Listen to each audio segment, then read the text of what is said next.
Yes po. Yes, sir. Nakalagay po doon na witnesses lang po ang ino-oath. Sabi niyo po, ngayon sa amin, resource persons kami.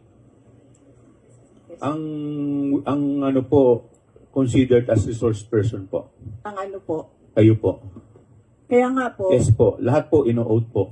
yes, Apo. nakalagay po sa rules ninyo, witnesses. Nakalagay po dito ngayon sa table, resource persons. Lahat po considered as resource person and witness. Lahat po naman kayo, lahat resource person pa eh. Wala pa naman po tayong tinatawag na, lahat po considered as resource person pa lang po. Right. Opo. Ang nasa rules ninyo, witnesses lang po ang nag-o-oath.